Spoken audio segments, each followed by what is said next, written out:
All right, I'm going to start letting people in.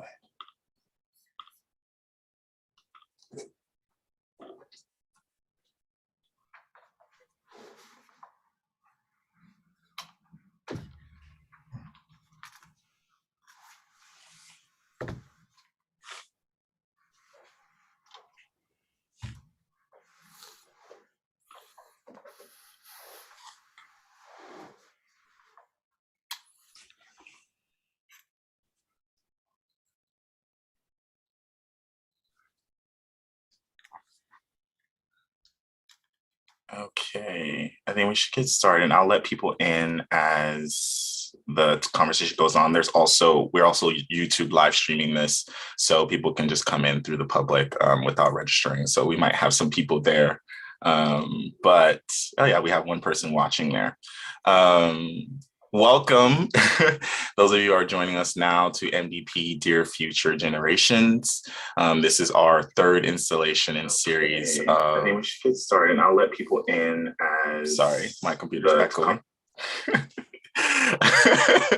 We love technical difficulties, but welcome to MDP Future Generations, our third talk in the series. This one is really important to me and Michaela because we thought that being ambassadors for the young people and really cultivating leaders and our community is a big part of MDP, and we wanted to allow the opportunity for us to just get outside of just presenting dance on the stage, but having real conversations with real people and bringing community that way. We have three lovely guests joining us today, all near and dear to my heart, and I will let them introduce themselves, but we have Mr. Matthew Rushing, Ms. Fana Tesfagiorgis, and Mama Lou, also our MDP board president, Luctricia Welters. I am Derick McKoy Jr., the founder and executive director of McKoy Dance Project, MDP. We also have our associate artistic director, Michaela S. Brandon. You can't see her right now, but she is here. And yeah, so if we just go around and introduce ourselves, we can say name, where you're originally from, any self-identifiers, and a fun fact is your dream vacation. If you can go anywhere right now, where would it be? Without limits. So I can think about it. I'll go first. Again, my name is Derick McKoy Jr. I'm originally from Miami, Florida, now in New York, my home, Brooklyn. I go by he, him pronouns. And if I can go anywhere, dream vacation spot, I think I would probably go to Hong Kong or Taiwan for 3 months so I can finish my fluency in Mandarin Chinese and experience that culture. Who wants to go next? I'll go next. Matthew Rushing, originally from Los Angeles, California, but now I consider myself a New Yorker. I've been here for close to 30 years. My pronouns are he and him. And I would say that the vacation, it's a really good question. I enjoy, it's out of two places. I love London, and I also love South Africa. I'll go next. Name's Luctricia Welters, pronouns are she, her. I would say home, basically, I'm a native Floridian, but home is wherever there's authentic love for me. I've lived in quite a few places, California, New Jersey, New York, Minneapolis, Minnesota. So basically wherever there is authentic love, that's what home is for me.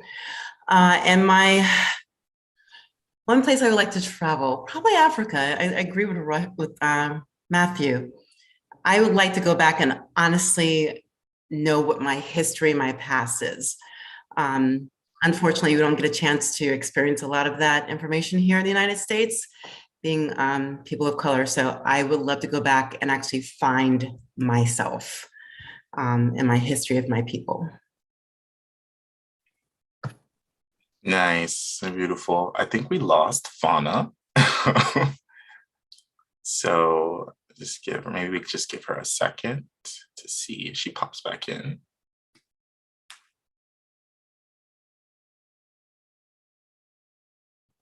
Michaela, would you like to Oh, fill? yes, let's spotlight Michaela. Yay, what an unexpected treat. Hi, everyone. My name is Michaela. I am the Associate Artistic Director of MDP. My pronouns are she, her. And was there something other than vacation? Is there something before I talk about vacation? Okay, I would say probably Bali or Thailand or India. Definitely those kinds of vibes, those countries for sure. Very zen and relaxing. I think we all need a vacation right now. I'm definitely overdue for one. So I'm putting it in the works. I guess we can get started. If Fana pops in, we'll get her in here. But my first question, and this is not as structured as you would normally think. I will give some questions and we will let the conversations kind of roll where they roll. And then if we kind of get stumped, we'll pull back to the structure. But the first question is, are you a dreamer or a realist? And how does this show up in your work? How do you think this shows up in your relationships and goals? So it's kind of a two-part question. Are you a dreamer or a realist? And how does that come into your work, relationships, and your goals?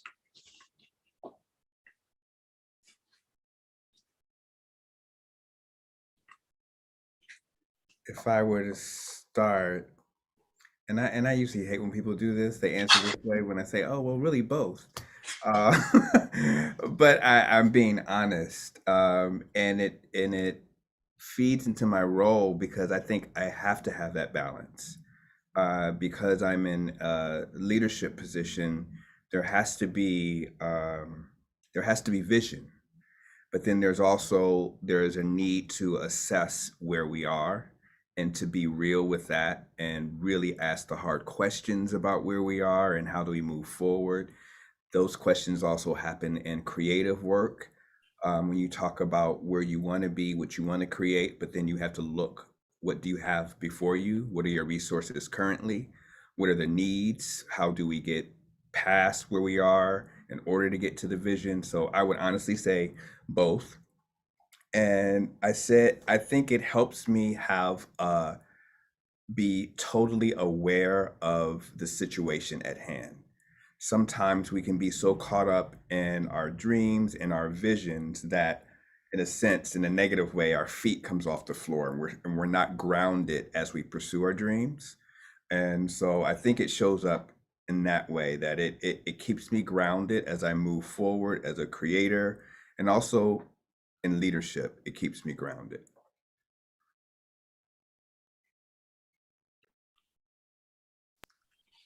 I didn't mention this earlier. I actually work at Walt Disney World, which I'm a managing leader there in entertainment. So the mantra of the company is always to dream. But going back to my own personal life, I think it's important to make sure that every generation has some dream. They have to dream big, maybe larger than life sometimes. And then always you have to scale it back to reality, of course. But those goals that you have come from the dreams. They come from the things that you want to see accomplished. They come from the things that you want to see the next generation accomplish. So if we don't dream big, we're never going to get across the finish line and discovering what else we could possibly accomplish later on. I don't think there's anything wrong with dreaming small, but I never tell anyone to do that.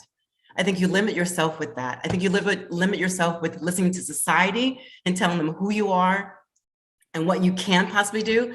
It's like, no, you have nothing to do with this. These are my dreams. These are my goals. So I'm just going to go for it.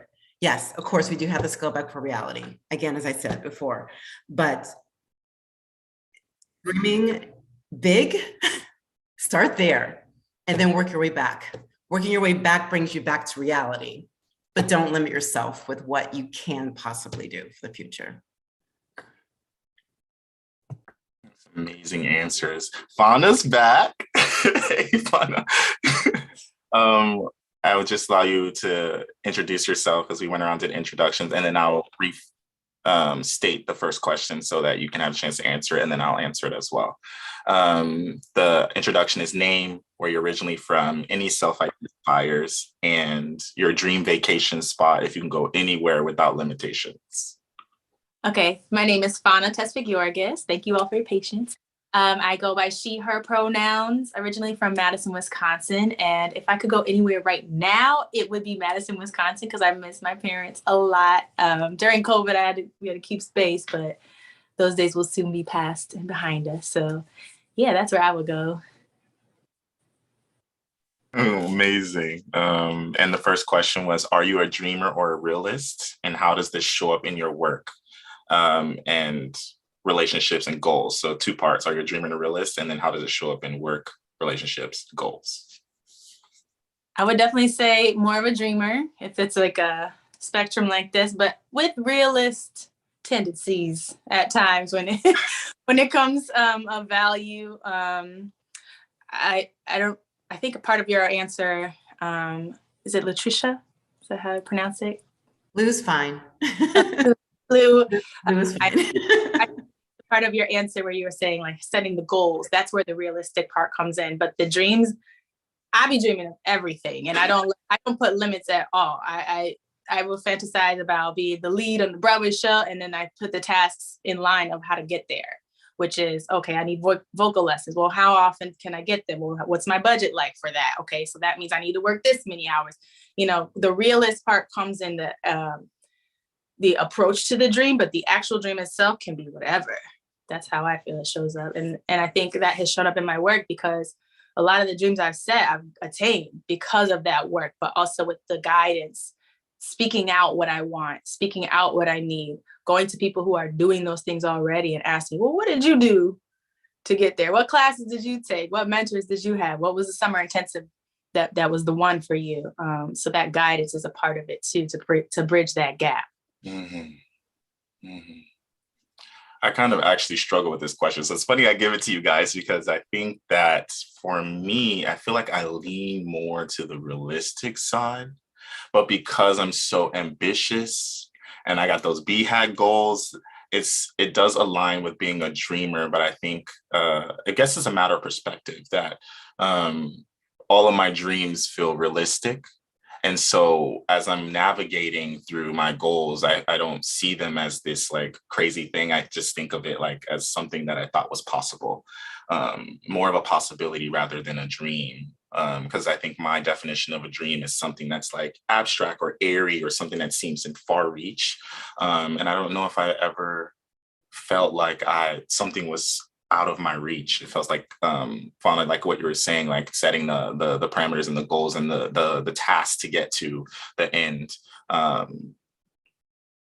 But yeah, I think that it definitely shows up in work that way. And with the company, like the company was birthed and I'm still like, how is this happening right now? I'm still shocked when people mention like, oh, you have a company. I'm like, I do. And even in like relationships, it's like that being very clear on where I think things are going with friendships and partnerships. I like feel like everything is like kind of pre-written in a book. And I'm just reading the pages as they come along and not necessarily brainstorming or jotting down abstract thoughts to run towards. Does anybody have anything to add to that one? Yes, Fana. As you mentioned, I've skipped the relationships part.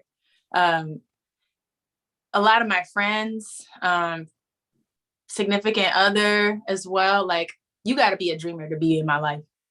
You can't be nobody Debbie Downer or naysayer. You can't be there. We need to all be, my friends and I pray for each other and each other's dreams too. And we hold each other accountable. Like, oh, I thought you said you were going to work out every day. Well, come on, like, let's go. Whatever those things are, we speak them to each other, and that is very important, especially in, significant others as well. Like, if one person is not happy, it's really challenging to chase your dreams, so it's almost like you want it for them as well. Mm-hmm. I think that's important, because if we have to speak it out in order to make it attainable. If it's in here all the time, there's no, and like you're not having a sounding board or support or others to just lend an opening ear. How do you know what's possible for yourself? Yeah, I love that, Fana, because like you have to have those kind of people around you to even be able to attempt to accomplish all that you can, and like actualize your potential. You need the support, and you need at least someone to be open to listening to you and keeping you accountable. There you go.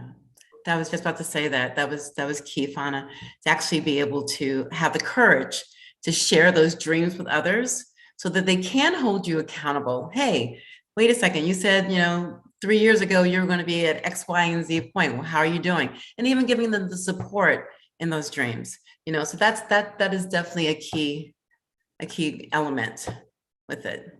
Being able to share it, having the courage to share those dreams, but then also having someone to hold you accountable as you go forward through them.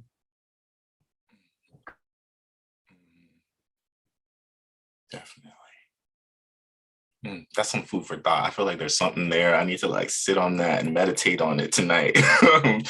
But yeah, it makes you reflect on the community that you have around you, and the who may be helping you and who may be hindering you, because it is important to check in mentally, physically, spiritually with others, and you have to make sure that it's done in the right way, and those people are actually genuine, and not there just for the moment, for the fleeting speck of light that you may have. You have to have support even when you're falling down. So yeah, I think that was great. Okay, the next question is, what's something you live by that keeps you driving forward, and why?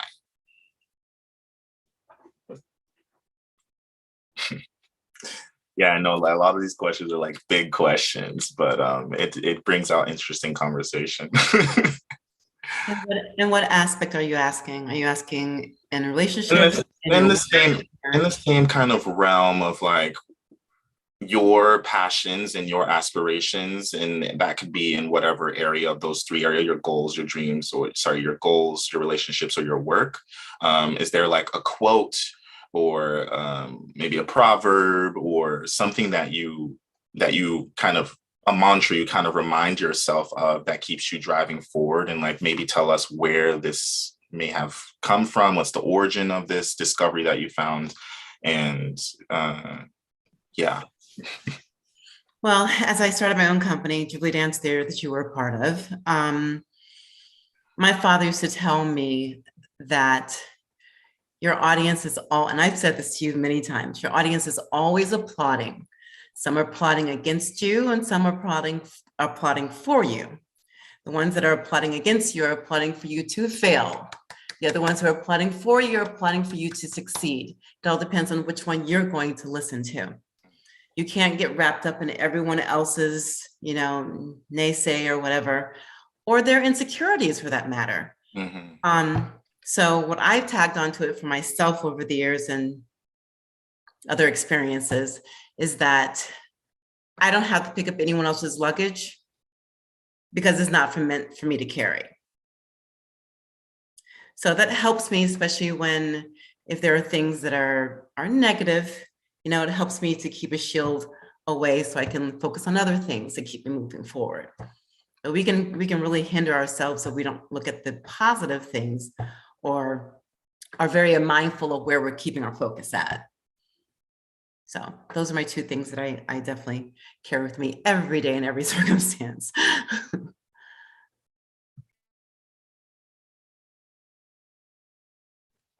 The first thing that popped into my mind was one thing at a time, or one day at a time, especially during this period of just not everything's kind of unknown. You know, you might have a schedule, but then it's up in the air, or it's like call back. And then am I booked or not? Is this month or these years taken or not? And so it can be very overwhelming if you try to like see the big calendar, but one day at a time. I know what I'm doing tomorrow, and can I be fully present in each moment? If 9 to 10 is my exercise, I'm going to commit to that. If this hour is downstairs in the studio, let me commit to that. And then the other thing I've been working on in myself is like asking, is this my best? And that's with everything. What good is it to self-tape all these hours and that's not your best work, and you're sending it in and you're not getting booked? Well, that's because you hurried up and did 20 tapes. Why don't you just do 3 tapes and do them with excellence? Slow down. You might not be able to do everything you want, just one thing at a time. And is this my best? Is this my absolute most committed self that's showing up? Or is it just something I squeezed in and penciled in? That's kind of the two that popped in my head.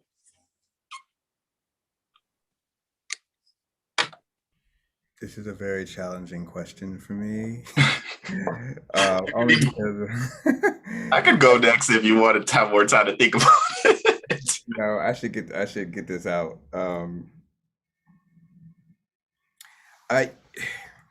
It's challenging because it's I guess I'm at a place where a lot of these things that I did carry that helped me, that grounded me and kept me inspired. For me, I've gotten to a place where they've kind of fallen apart. I've held them for sometimes for decades. And now I'm at a place where all the things that I thought I believed in, I'm being challenged, and some things I'm actually giving up on that I really believed in, and I have to change my perspective and maybe even embrace a new way of believing. And that can be jarring when you've held on to something for so long. So the thing that I can feel like I have held on to and embraced more in this time of kind of being shaken in my beliefs is one, living by example. In leadership, you are responsible in a certain sense for people. And when we're in COVID, you're responsible for people's lives. There's a lot of things transitioning. There are a lot of beautiful things evolving from all the chaos that's been happening. And there's also some uprooting of things that have been hidden. And how do we deal with all this stuff? You're dealing with new ways of thinking. You're dealing with getting rid of old ways of thinking. So it gets really sensitive when you bring a group of people together and you try to find common ground. And sometimes the best way to share and to, I guess, share your beliefs and what you stand on is just by living it out. Some people don't want to hear you preach to them, and then you live in an opposite manner. And what's hard about that is it takes patience. I would much rather tell you what I want you to do instead of me living it, because then I have to wait for a certain amount of time for you to see it digest, and you process. And then you say, okay, I hear what you're saying, or I see what you're saying. So it's challenging on my part because I just kind of have to live what I feel I expect from other people. And I guess what I want to share with other people and present to them as options, as standards of living. And it gets difficult. So I'm in a weird place where, okay, this is what I'm believing, this is what I'm standing on. But at the same time, I'm like, geez, I didn't know I signed up for this. That's going back to me saying we're all in a period of transition right now. And I definitely felt it more so even after like everybody was making New Year's resolutions, but I was feeling like the pre-transition in the fall 2021. And then now that when January hit, I felt like, oh wait, there's like, we're literally at a fork in the road, and we're about to either go one way or the next way. And it has rang true. There's so many things that are coming my way, and I'm like, how do I change what am I supposed to adapt to? What am I supposed to absorb? And what am I supposed to deflect? Yeah, there has been a lot of regrounding of the self and regrounding of the mind and reprioritization, definitely, which is important. And I think it's good. We're in a scary place because it's gray. It's a gray area. And as me and Michaela just recently come to a beautiful revelation, is that we don't like gray area because it's colorful. And we came to that conclusion because we kind of associated all of these emotions and this emotional time. And we say like when we're like abstract, it's actually gray. But the reason why we can't decipher one way or the other is because like there's blue and there's red and there's green and there's purple and it's all these colors mixed together. So it appears gray, but actually you're feeling everything at once. And that's why it's kind of sending you crazy. Yeah. Michaela wrote in the chat, yes, on the surface, things look gray. However, if you zoom in, it's full of color. And that's the potential to really, really burst. So remaining agile and open and vulnerable, so that it allows these opportunities to teach you. It's really, really humbling as a person to like come into that and be able to take it head on, regardless of how scary or uncertain things may feel. Like the foundation feels like it's rocking, but actually it's getting built upon. We're putting more bricks there, even though it feels like everything is shaking up. You're going to a new level. I think for me, two things that I really, really stuck with me, that I've learned probably from 2019 to now. A choreographer told me, actually, it was like graduation period from A-Lee, and I was doing the audition thing and things felt colorful. And I didn't know what was going to be my future or what was possible. And they said, if you're not getting those jobs, make them yourself. And I was like, oh, wow. And in my head, my initial reaction was just to, oh, maybe she just means choreography, because I dance and also do choreography. And then I wanted to do some acting. And she was like, no, if you want to dance, you get some choreographers, they do choreography on you, and you go around and perform it yourself. It's cheap. It's one person. You just go on tour. And I was like, oh, wow. And I feel like that was one of the first seeds to me starting McKoy Dance Project, because I was very frustrated with like the lack of opportunities for, yes, people of color, but I feel like I couldn't get anything. I was like, where's the resources for the little people like us that are just starting? And I was like, oh, I'll just make it. And I'll prioritize people that look like me, and also allow space for people who want to explore something new. I had a lot of friends say like, oh, I also want to do choreography. And I was like, well, you just do it. And they was like, I don't know how to start. And then I was like, oh, that's a priority for me, is to give space in the company to people who want to choreograph. Like, there's so few opportunities for someone who has no experience at all, especially at this stage of the game. There's a lot of opportunities for emerging or someone who has a little experience, but what if someone can't or doesn't have a platform to actually just start? It's like that kind of that impetus to give people the opportunity to just start. And so, yeah, I think I'm doing that now. Like whenever I feel inspired and I have something to say, because I feel like that's what we do as artists. We have this voice that is singing inside of us, and we wanted to fully express and share. I just say, okay, that's a new piece I'm going to start. And then I start putting those pieces in motion. And it doesn't, outside of dance, that's just like what we're saying in terms of like setting goals and this kind of dream, but staying realistic is like, as Nike say, just do it. So yeah, the first one is do it yourself. And then the next one is Risa Steinberg actually said this when I was at Arts Umbrella in 2017. So before 2019, I lied. But she said that she realized that we were all tired from dancing the whole week. And she said, Be whatever percent you are today. Be 100% of whatever percent you are today. And I sat with that. And she was like, if you're 40%, be 40%. Don't be 36. Don't be 20%. If you're 100% that day is 10%, then be 100% of that. And that kind of grounds me a little bit, because I feel like we're always trying to hit this perfect standard of 100%, but it's not possible. It's not feasible. It's not healthy. And to like take stock and be present of where you are today, and then make sure that you're fulfilling that to whatever 100% looks like for you.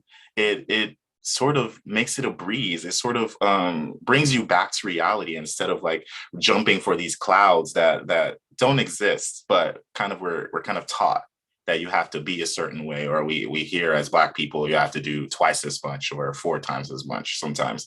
But I'm just going to be 100% what I am in the present moment. And sometimes it's not easy to adapt that thought. Sometimes I forget, and then I'm getting anxiety and I'm getting stressed out and I'm huffing and puffing at my desk. But I do come back to that fairly often. It's like, okay, let me just be where I am in this moment, and know that your drive, my passion, the love that I have inside of myself will carry me forward. And I can just share that with people. I can share whatever 100% means for me in the moment.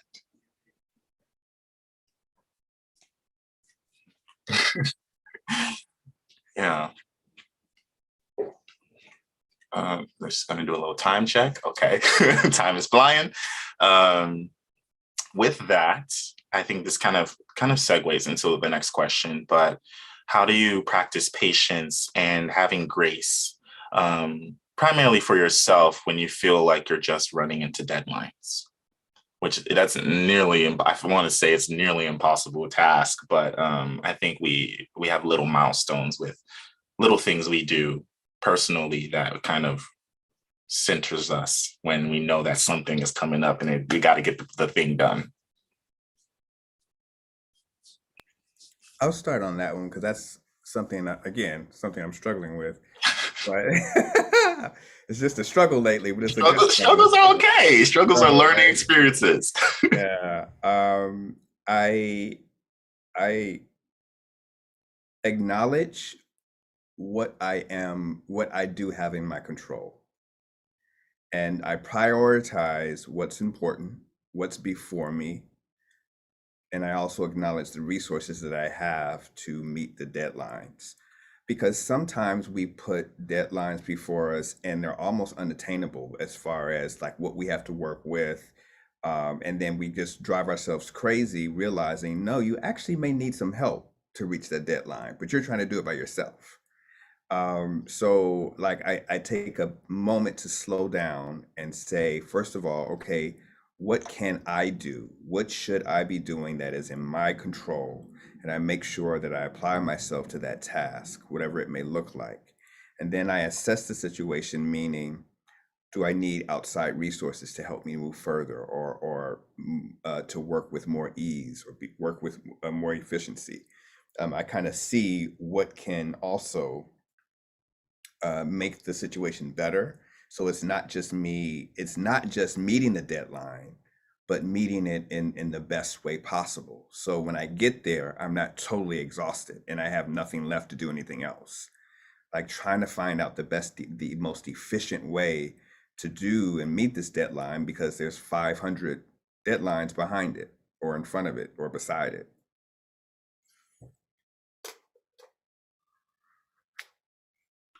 I'll say that's kind of like something I just learned in my project management class. It's like knowing what your milestone deadlines are versus your task, and then managing it that way. Because not everything is a milestone deadline. Milestones are those memorable moments that are big shifts in your timeline. But the little tasks also have deadlines, but they're a little more flexible. They carry you to the milestone, but you can kind of shift and adapt and move in that way. And then knowing what the difference is gives you a realistic perspective of how to operate. Mm-hmm.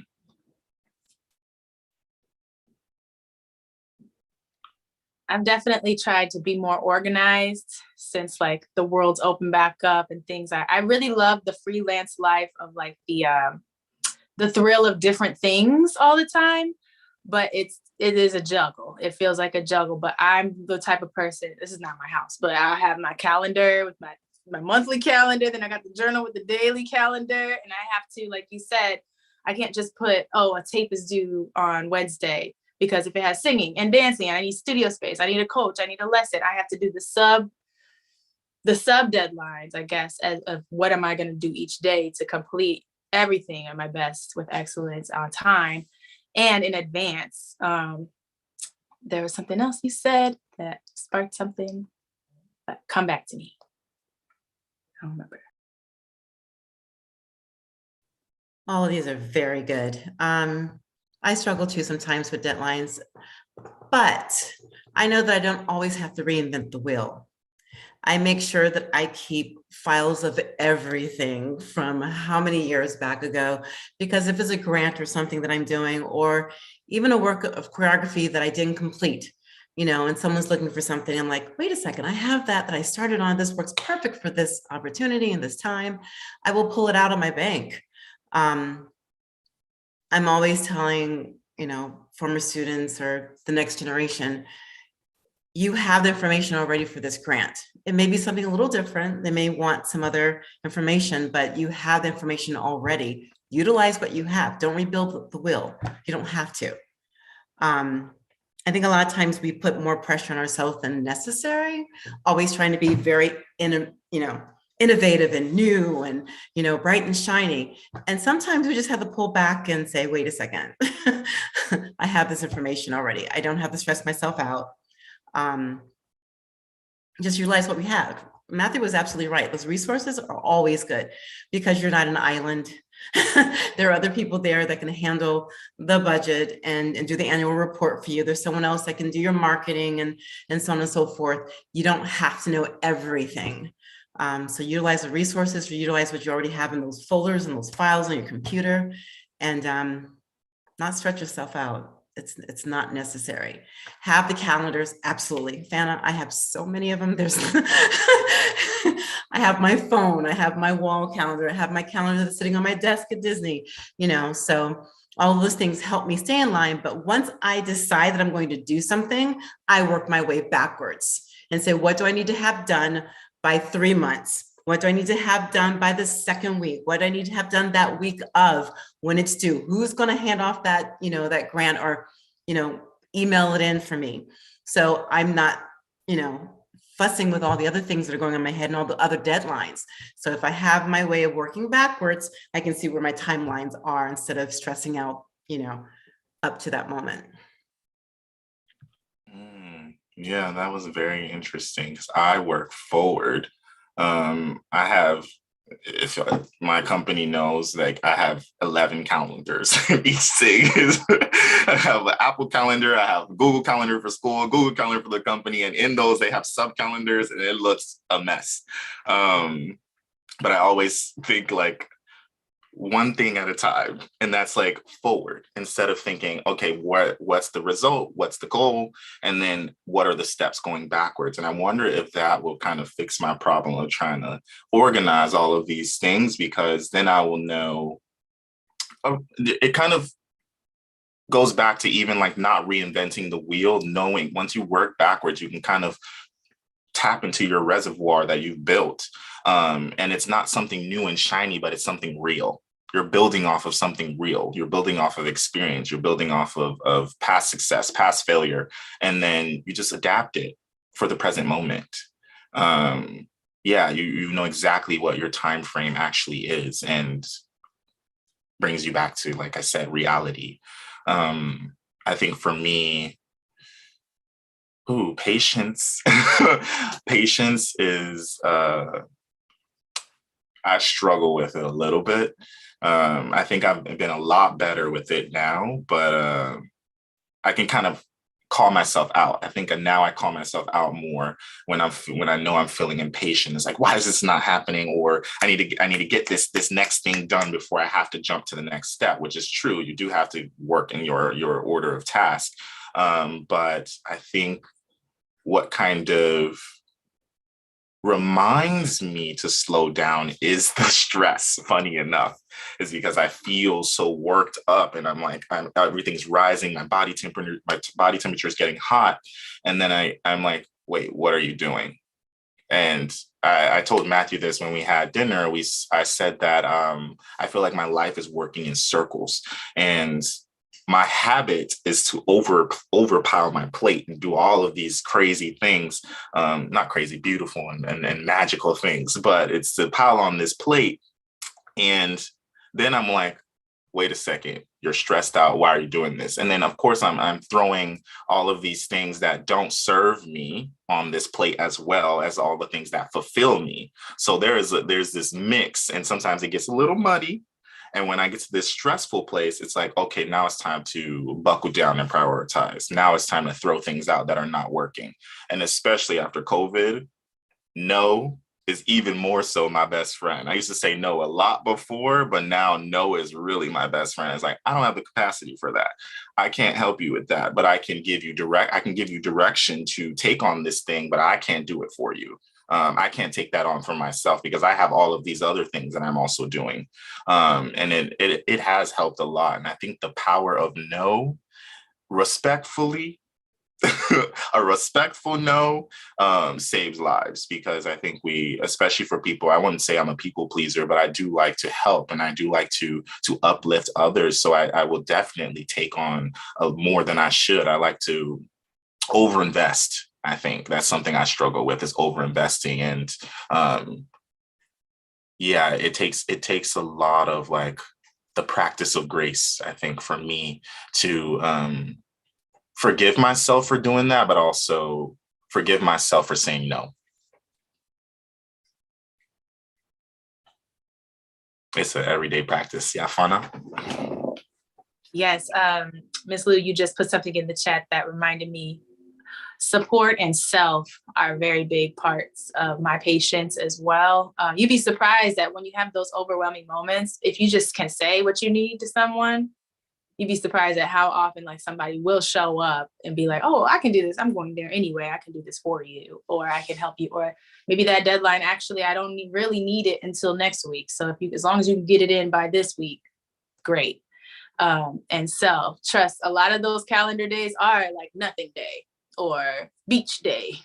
Or, if I'm dealing with a role or a character that takes me to a dark place, I will tell my friends like, hey, I'm going to need y'all just to watch cartoons or play video games with me during this week somewhere, just to have like a release or like an opposite energy.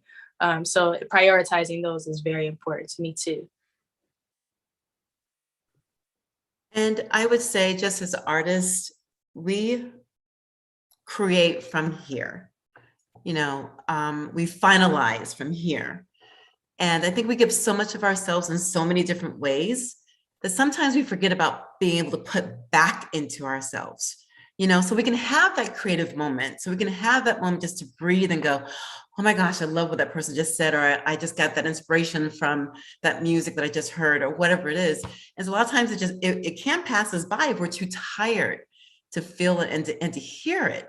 So if we're constantly doing this and not doing this, a lot of that will fall to the side and we'll miss it. We'll miss our mark as artists, as people, just in general. So we can't, and then I just think Derick said it earlier, that sometimes as an African-American, you've heard the statement that you have to work harder, you have to be the best of the best that's in the class, or you have to work even this much more than everyone else in order just to be seen.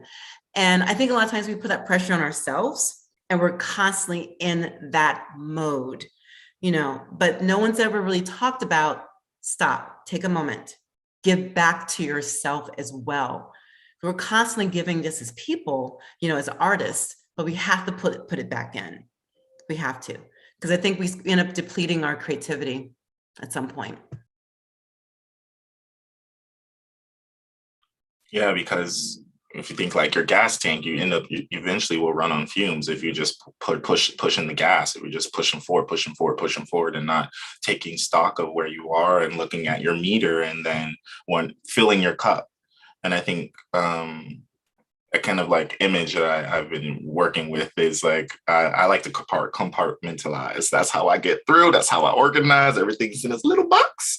And I need to pour in the box, and then the box needs to get poured out when it's moving to the next thing. And I think that I emotionally and mentally have been tired for a very long time. And now a part of my transition period is like, how do I make sure that my cups are being filled too? And that could look like so many different things with, we kind of talked about this last month in our tea talk with Samantha Figgins about self-love, but how do you kind of refill your cup and like the practice of self-love every day, and where do you find it? If it's in food, if it's in spiritual practice, if it's in relationships or books or reading and knowledge. There's so many avenues we could take, but yeah, making sure that we are filling the body, this instrument, whether you're a dancer or not a dancer, making sure that you are sustaining yourself, you are feeding yourself so that you can hear, you can see all the things that are around you. And in that way, that inspires the beautiful things that we create, and the beautiful relationships that can be cultivated. Because if your cup is empty, you cannot cultivate that new relationship. You cannot cultivate the giving into someone else, whether that's a friendship or a partnership or a work relationship. If you don't have something in your reservoir to give out, and also requesting back, it's not going to happen. Or it may happen, but it's not going to be successful and sustainable for a long period of time. And I think that's an important realization that I think we're kind of tapping into, is like sustainability of goals, relationships, and work. And that's in terms of advice to give to the next generation, is look for sustainability and your personal method of filling your cup and sharing it with others. Oh, time's coming up. I kind of want to get to this next question. And then I want to open it up a little bit. So we have some people in the room, and I want to see if they have any questions for us. If you have any questions for the panelists, please write in the chat, or you can come off a mute and say them verbally. But for the panelists, my last question, I think, will be, what's something you wish someone told you about yourself and your future when you were younger?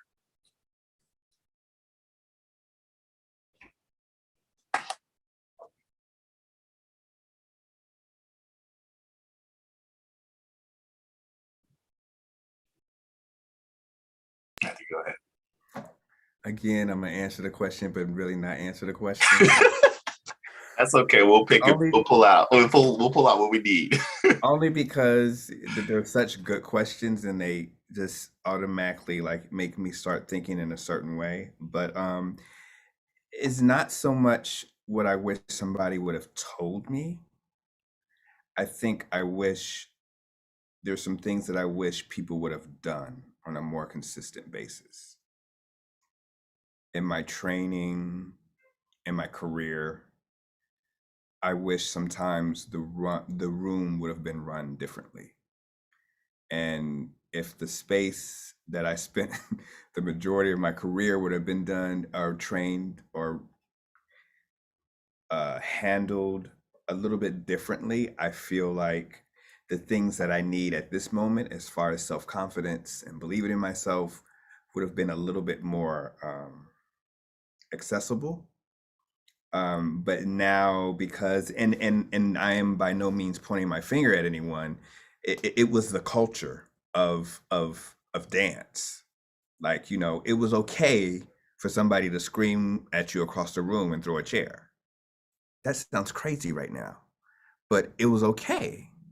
So when you walk out of a room like that over years and years, and I'm not saying that's what I experience on a daily basis, but when you come out of that and then you talk about stepping into leadership, and for all of you people out there, every time I say leadership, we're all leaders. You have to lead yourself daily. So when I say leadership, I'm talking about you. It's challenging to find that groundedness in who you are when, you know, it was always questionable. Am I good enough? I have to audition again and again and again. Even though, say, you're at a very high point of your career, it was very rare that you felt like, and I don't want to keep saying this phrase, a lot of people say it, but it's true, that I was enough. And you always felt like you had to continually prove yourself.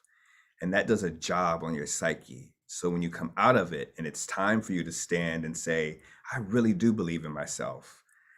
For the most part, I'll speak for myself. For the most part, it was me faking it. And so now someone telling me I really believe in you wouldn't have done the job. I needed somebody to, I don't know, foster and nurture that kind of mindset.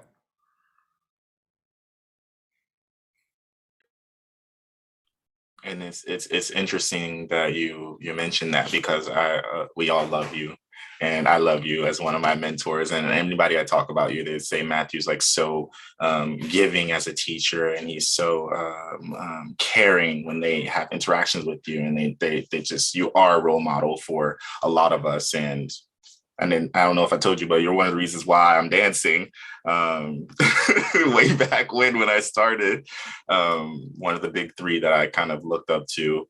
And it's really important to have those kind of people in your life, those mentors. And my two of my biggest mentors are in this Zoom right now. And yeah, it's really important that I'm calling and developing my own skills in that way, because I feel like I've had this natural leadership quality all of my life. But you're right, we're all leaders, and that's kind of what I want people to realize, is that it's about you. It's not about someone else. It's not outside of you. You can find all of these things in yourself, and then you have the autonomy, the power, the confidence, the courage to just create something great and beautiful that has an impact on the people around you. We all have an impact, whether we know it or not. And it's a beautiful thing to step into that confidently, but also to do it lovingly and unconditionally. I think it's a responsibility for a lot of us, especially people who are leaders of organizations or groups of people, to make sure that we are pushing this next group or the people under us to step into that power that they have, and not just lead the room or give class. Or to just be on the surface level. It is important to go deeper and dive deeper into other people. So I like realize the more that I'm choreographing, the more that I'm making and creating work, is that I don't really necessarily I don't get the satisfaction from the product part of the presentation, but I like the talk back parts. I like to hear what people thought. I like to hear what the dancers discovered about themselves. That's really what's satisfying to me. So I kind of now switched my wording to say that my passion is not dance, but it's mentorship. And I use dance as the vehicle to do that.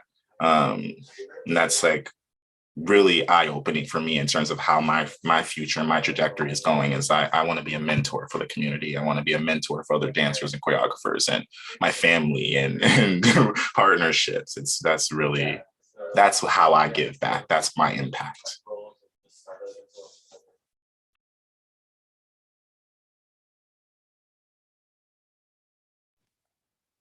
My response, I believe, is similar. It's I wish someone would have told me there's not really a right and wrong. It's all just exploring. Because I spent so much, I feel like, especially earlier dance training and even some of my professional career, was just trying to get it right, trying to get the step right, trying to get the right job. There is no right and wrong. It's all exploration, and you doing your best is plenty. And if it's for you, it's for you. If it's not, it's not. And that doesn't speak to your value. That's just what it is. I also wish that I had been more creative. I've been an artist my whole life, but actual creating of things of my own or telling stories of my own is like, it's still pretty new. If you take my whole career, my whole life, I feel like I was in a lot of places where my goal was to master somebody else's creation. And now that I'm in a place where there's wiggle room and I can make stuff, and like, especially with acting, shifting into that, it's like, it's just words on a paper. There's no how, there's no, this is the way to do it, this is the way not to do it. There's sometimes you just get literally words. It's like, it's infinite possibilities. So now bringing that into dance, it's like, it feels so much more free when I don't have the concept of right and wrong, but just like, well, what do I want to say with this step? What do I feel right now? And it could be totally different than yesterday, and it feels great. So getting rid of that right and wrong thing and creating more.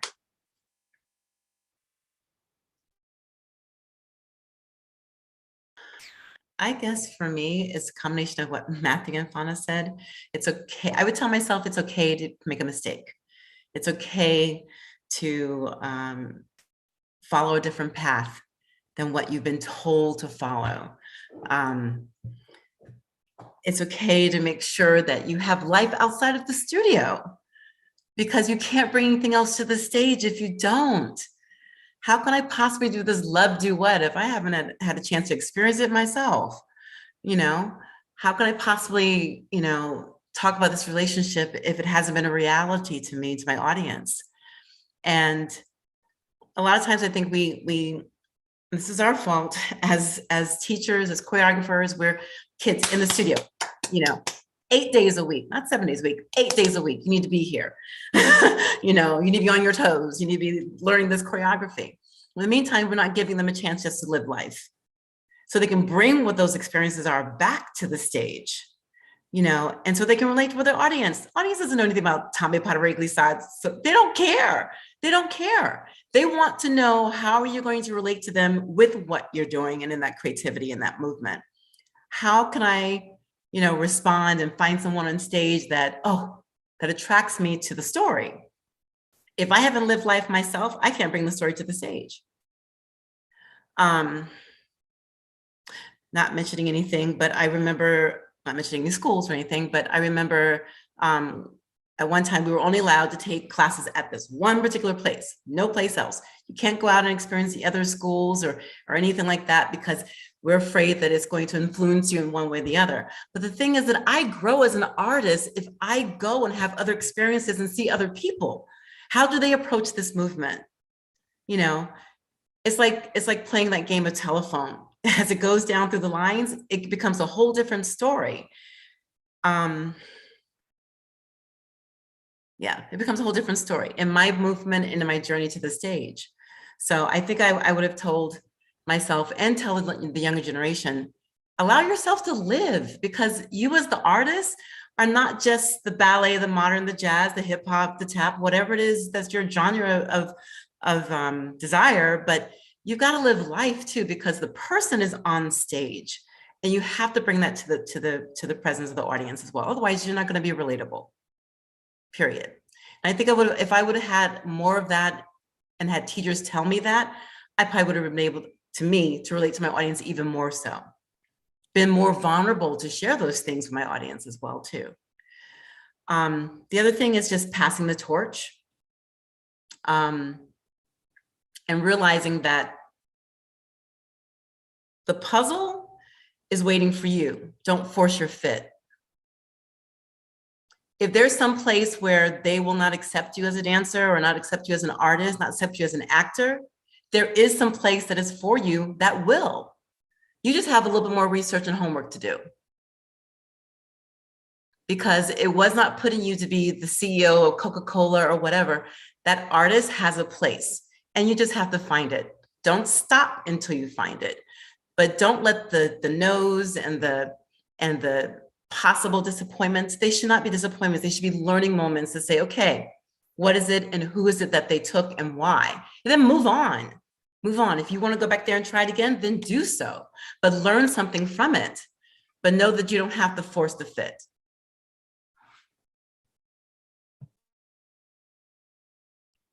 Yeah, I think we're all tapping into something like similar. I think for me, it was to rest and to have fun. I think that I still struggle with that now because I didn't really have the reminder to do those things. I think now I prioritize having fun, and that's one of the company's values is fun. And people are like, fun. I'm like, yeah, why are we doing it? We're not doing what we're doing if it's not fun. Like, I like to laugh and have fun. Like, you can be serious and get the work done, but still laugh and have joy and smile. And I do that in class, and I'm like, we kind of like, shut up, don't say nothing. And then when we get into these more open in rehearsal experiences or in work environments, and then they're like, why is nobody talking? And like I struggle with that when I'm working with young dancers. Like, why is nobody talking? I'm trying to bring energy to you and the robotics, exactly. I'm trying to bring energy, and everybody's like this. And because we created a culture, not just in dance, but in general, that we have to follow this hierarchy. There is a hierarchy in terms of who gets to talk, when we get to talk, what we get to say. And it really has been like limiting in terms of like how we can grow as a community. I think so like those are really important to me. I think I wish that I had that constant reminder. I'm pretty sure people have told me in the past, but I wish someone's always there to check in and be like, are you resting? Are you eating? I have a problem with that. You're getting my nourishment and making sure that I have fun. I think now I'm overdoing it and over having fun because I didn't get to have fun. But yeah, the rest part really is like I'm doing 15 million things, and I'm like, I need to rest. I need vacation, and I can't find the time for it because I don't know how. I don't know how because I didn't practice that skill of resting, of stopping, of taking a moment to breathe. I think it's important to put it on your calendar. You know, we have so much work. I was speaking to a friend who who's not from the United States of America. And we got into a conversation. They were like, oh, Americans, busy, work. And I was like, yeah, that's pretty much it. You know, and as you said before, we've built a culture that's like that. And if you're not busy, if you're not working, it's like, why aren't you? You know, I so wish we had siesta here. I so wish we had siesta here. I think we as a culture would just be more productive. You know, a lot of countries only have 4 days a week that they work. You know, not 8, not 8 days a week.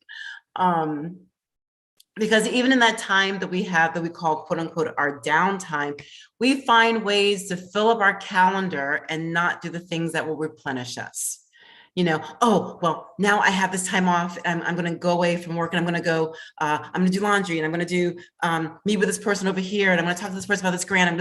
We fill it up as opposed to filling ourselves up. We fill up our calendar with other things, you know? So I think in general, what we're talking about is feeding self. And that's good for whatever generation there is. You know, I love that, Michaela. Balance is a moving target. Yeah, you have to replenish yourself. It's so important, you know, artistically, you know, physically, mentally, spiritually, every way you can possibly think. It's so important to just replenish yourself. You have to. And I think that's one thing that all of us are guilty of, regardless of what generation. But as teachers, and at this point in the stage of the game, we have a responsibility to make sure that the next generation does it. You know, whatever we did not get, we need to give back to them. Yes, Mama Lou, preach. Go ahead, Fana. As you were talking, I just got reminded of an exercise. Oh, here, this book. I'm doing this book again. It's called The Artist's Way. Love it. But there's one exercise where it asks you to list 20 things that just make you feel joy. That if they're activities or whatever it is that you do, and you write the list, and then it's like, now go back and write the date of the last time you did that thing, each thing. And the number of things on that list I hadn't done in years, I was like, why don't I ever knit anymore? I was like, let me go get some knitting. And I was like, these are the things that even if it's like the downtime of the day, I can still, that's going to make me happier. Like, let me go do one of those today, you know? And I thought that was a very interesting exercise that you made me remember. Hmm. That makes me want to do it now. I have to think about it. I'm like, what makes me happy? Restful.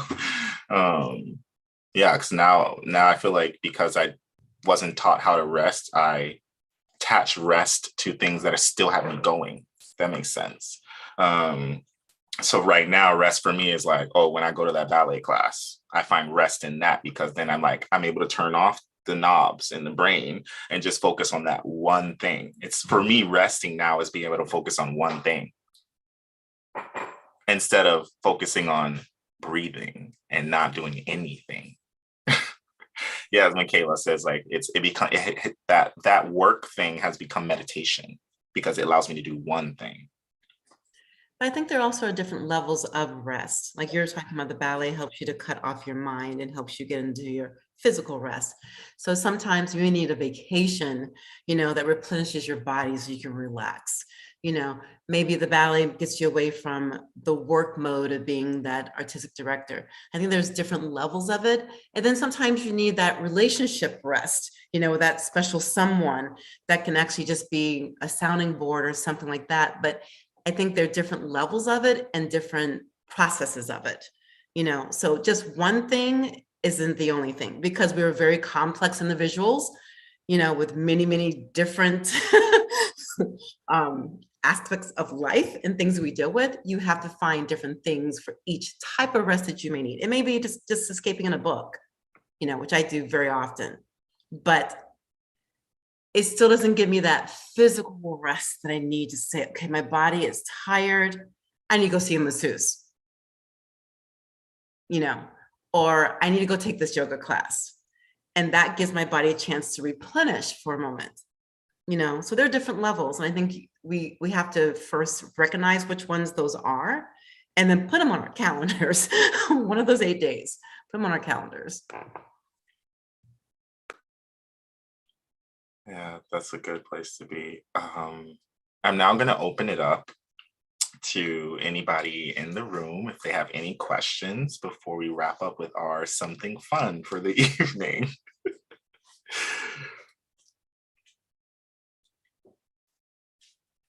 I'll give you guys a moment to write in any questions if you have. It can be about the panelists or what we talked about today or anything you're curious about. Also, comments are welcome.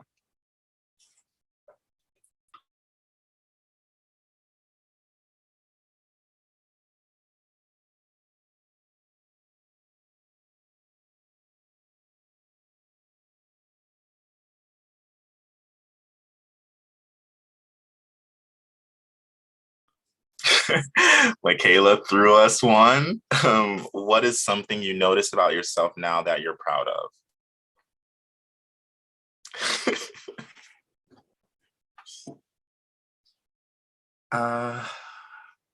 I think that I am proud of my level of care that I have for others. I think that I knew that I cared about people, but I think it was more of a burden in the past, and now I really do cherish, like I prioritize this genuine exchange between humans, between bodies, between minds, and yeah, I think that now that I live by that and I actively seek that out, I'm super proud of like all of the things that have come up, the opportunities that have come from it. Having the company, choreographing in different places and being able to like pour in their cups a little bit, it's because of my love of caring for others. I think that quality has birthed opportunities that had also kind of carried over into my goals and dreams. Like the goals and dreams are happening because of this care that I have for others and the desire to give. And I thought of it before as like a responsibility. And then when we think of responsibility, we think of job, we think of work, we think of this weight, this deadline.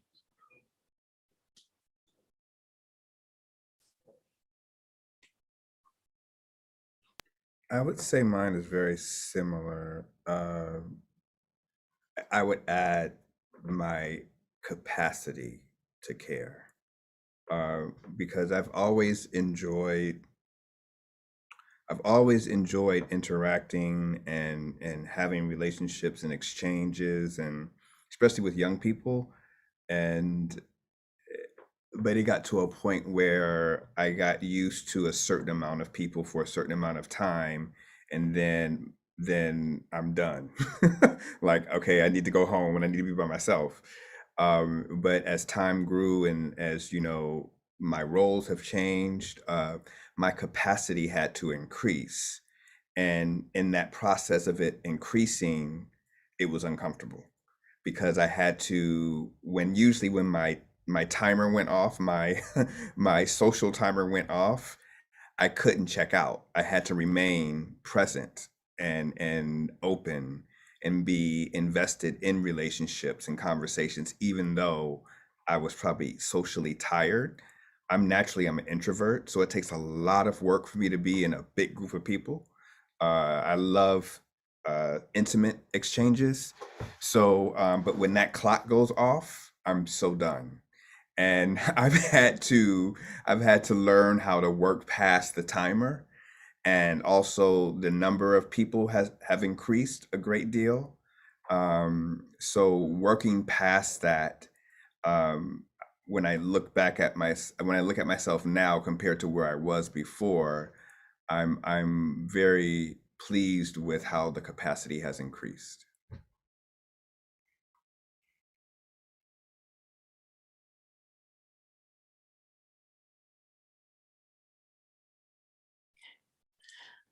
I guess I would probably say my ability to love people regardless. It has been a very trying 6 years. And that kind of goes back to the mantra about not picking up anyone else's luggage because it's not mine to carry. Funny enough, that nickname Mama Lou has now also been stretched into Disneyland, into Disney World, excuse me, with my cast members that are my direct reports. They know that I'm the person who actually does genuinely care. Something is going on with you. I'm going to question and ask you, really, how are you doing? I don't want to hear the social, oh, I'm fine, da, da, da. No, I can see it. I can tell in your face. I can tell in your emotions and how you're acting. Really, how are you doing? I'd like to know. All things else aside, how are you doing?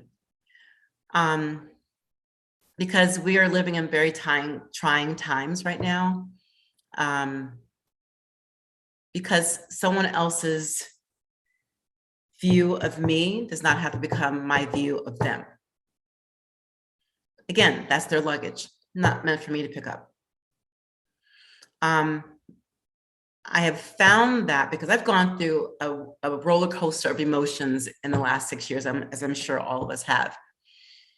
And at the beginning of everything, and I'm speaking specifically about, George Floyd and the number of individuals who have been wrongfully killed in our society. Very easy to fall victim to being angry and to being upset and to laying blame on someone else or to a community of people that have absolutely nothing to do with the situation. We all can easily fall into that trap. But learning to love people regardless is my choice. And for me, it keeps me in a place of peace, of calm, and of authentic self. Because again, another mantra is someone else's opinion of you does not have to be your reality. So therefore, their opinion of me is not my reality. So yes, being genuinely authentic to myself and loving people regardless.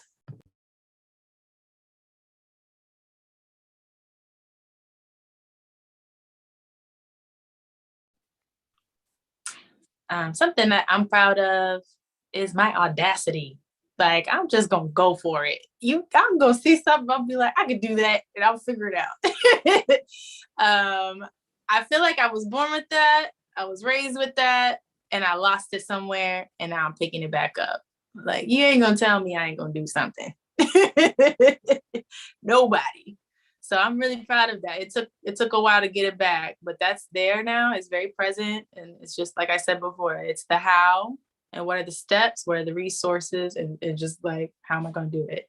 And I do hope that I inspire others to do that. And I encourage, and a lot of friends and, you know, mentees, but also friends have asked, like, how did you get to this? How did you get to that? And I will share everything and anything. It's no secrets. It's like, I want all of us to get it, because I feel like the people who I've asked for support have been on the same page of that, of just like, there's enough slices of pie for all of us to have some, you know? So just that audacity of like, I'm going to go get it, and come on, or don't, I don't care, but let's go get it together, you know, all of that. Yes, Fana. Audacity. That's a big one. We all need a little audacity. It's audacity is strength. Strength when there's resistance, abundance. We have a question from Instagram. Dominic, hi Dominic. I taught Dominic when I directed the Nimbers Summer Intensive.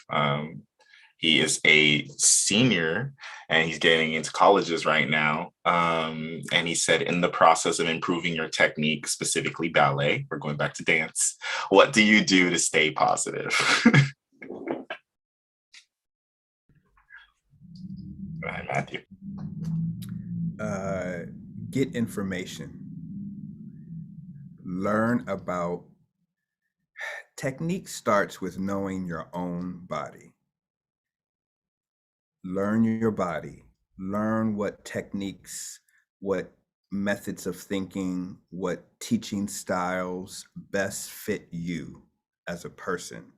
Now, if you're in an institution in the school and you have no choice as far as who teaches you, then still get information about your body that you can take into any place that you go. So no matter what information comes towards you or how it comes towards you, you are always armed with information to reprocess, to be able to apply it to your body and move forward in a positive way. And also get rid of comparison. Throw it out the window. Get rid of comparison.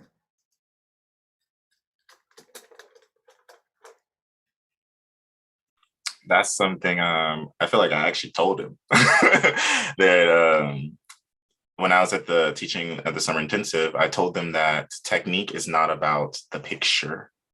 Technique is how do you apply these concepts to your own body. That is the technique.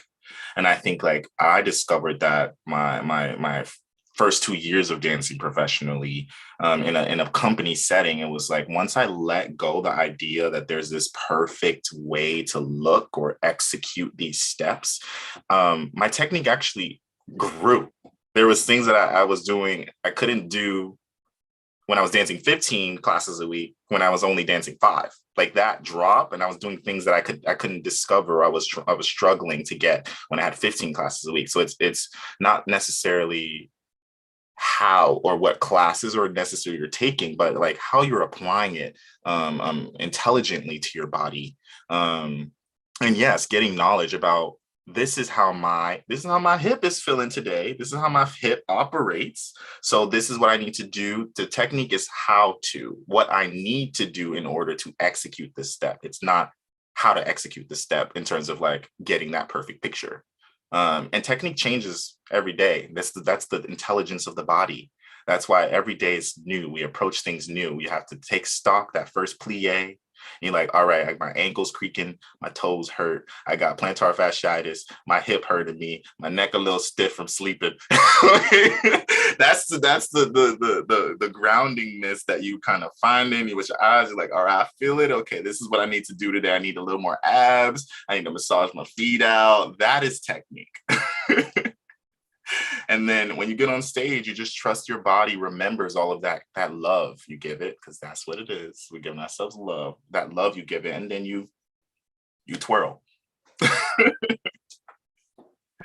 One of my favorite quotes is from Martha Graham. She says, it takes 20 years to make a dancer. Not necessarily meaning that it'll take 20 years for you to get on the stage, but 20 years for you to do exactly what they're talking about. Know your body, know its limitations, know how to work with those limitations and make them pleasing when you get on stage. So don't be so rough and hard with yourself. Give yourself time, be authentically and uniquely you. You have to think about all these wonderful choreographers that we know, like Fosse.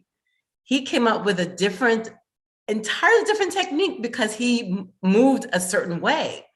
And look what happened with him, So don't compare, absolutely. Don't compare yourself to anyone else, but also remember where you came from. What was your very first dance class like and where you are now? Don't forget about the process. The process is a part of the journey. If you forget about the things that happened last week and that you hit that triple pirouette on a dime, you're doing yourself a disservice. Remember the things you were able to accomplish and don't just go, oh, today I couldn't find my leg or whatever. You gotta go. Every single day is different. Like Derick said, you may have had an argument with your loved one, and now all of a sudden your mind is just not in class and you can't remember any, it's a different emotion. So your body is reacting a different way. You can't find your center, or you had something wonderful that happened. All of a sudden your ballon is beyond the stars, that day. So every day is something to learn. Every day is something to take in, whether it's good, bad, or indifferent. But just remember where you came from and celebrate where you are. Because it wasn't yesterday. It wasn't last week. Enjoy the journey. It's not microwave. Yeah. Enjoy it. Enjoy the journey and keep a journal. Keep a journal so you can look back at the things you've accomplished,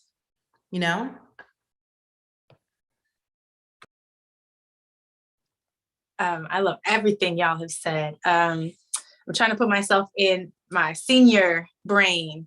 And I think one thing that helped me during that earlier training was Graciela Kozak has this quote. She says it specifically about pirouettes, but it applies to all of it. She says, it's not emotional, it's mechanical. It's just you put the thing in the place and it works. And if it's not working, it's not in the place it should be in. You just figure it out. Like you wouldn't get emotional about your car engine, you would just go fix it. Anyway, so that like keeping it objective and just like don't take it personally if you're falling out of a thing, like just put the thing in place and figure it out.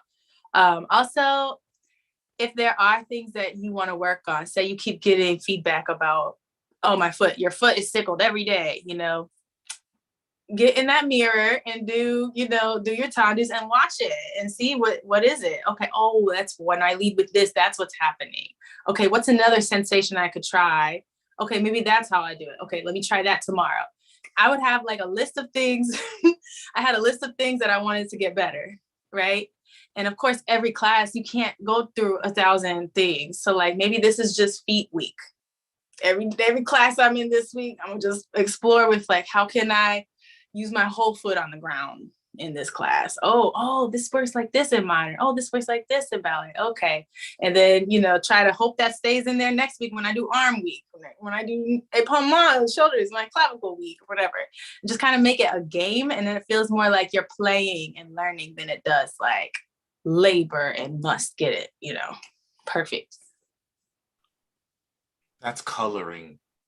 You're coloring your body. You're coloring your exploration of movement, of dance. It's like, okay, and then when they see you in that room, then they're like, oh, this person has this texture that's happening. This texture that's happening is because you took the time to investigate that in your own body, and then you're really embodying what dance is about. Thanks, Fana. That was beautiful. Okay, we've run out of time, so let's quickly go around and do our fave 3 emojis and why. And then the why could be really quickly. I think I'll go first because I had time to think about it. I think the first one is I don't know how to describe it. It's kind of like an embarrassed face, but it's also like a ooh. I love that one. I use it all the time with my best friends. It's just I think it's a versatile emotional one. When you see something that's surprising, or you hear somebody not supposed to be doing, you're like, ooh. My next one would be probably the smiley face with the hearts. I think it's a cute face, but it's also that's like how I feel. Like, when you feel well, this because someone like complimented you or something, but it makes it, that's like the true expression of like what I feel in my body. It's like cute and it's red and it has these little hearts. And my last one, I got to go on my phone to take a quick peek. Oh, this is a new one, but I love this one. It's the heart with the fire coming out of it. I think it's so cute. And it's also has my favorite color in there, which is orange. So it's like, I like to use that one. I don't use it a lot, but the heart with the little fires coming out.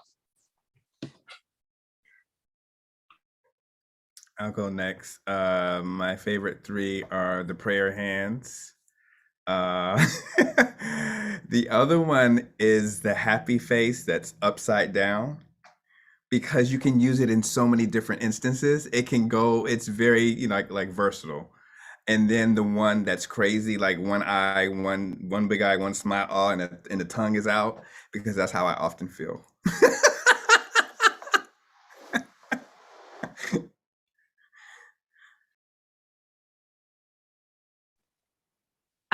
I love also the prayer hands all the time, and also the hands that are two side by side, like this. Yeah, high five. There's a emoji. It's like an envelope with a heart on it, because I feel like traveling around, you just send people love all the time. I do that, and then there's two eyeballs that it's only the eyes, and they're like this.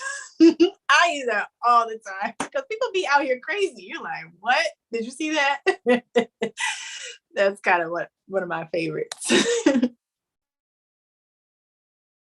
I'm gonna say the one emoji that's smiling, that always has the teeth really wide, because everyone's always saying, "Look, you have such a cute smile." I'm like, okay.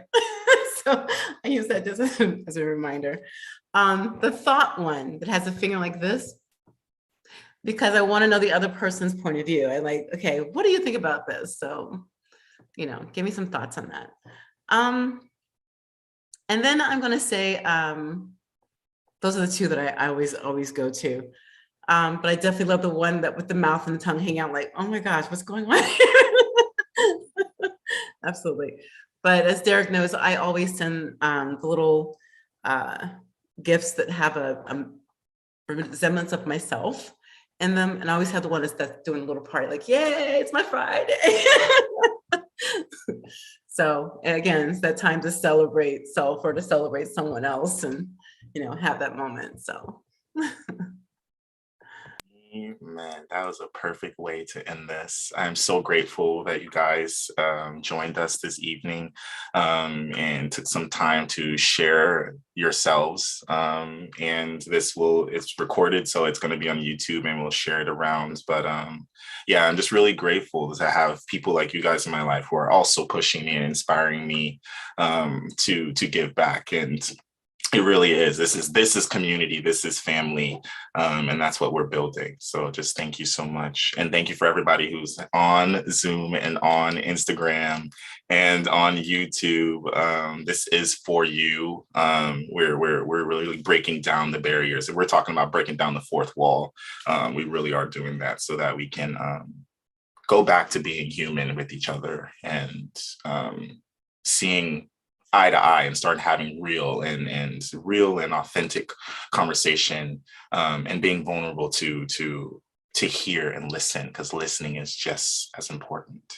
And with that, I am going to log us off, and everyone stay healthy, stay rested, eat something yummy, maybe something a little unhealthy. And we will see you again next time. Also be on the lookout because MDP is having our spring concert at Mark Morris's Theater in May 14th, 7:30. I will be premiering a new work called Glimmer in the Dusk. Michaela is choreographing a new work as well on one of our dancers. And then we also have a lovely choreographer, Christian A. Warner, going by Christian Alexander.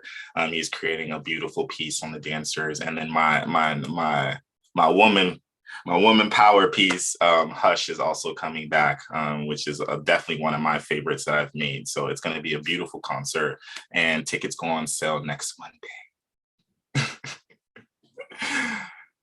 Thank you so much, everyone. I'll talk to you soon. Thank you. Bye, everyone. Thank you. Bye-bye.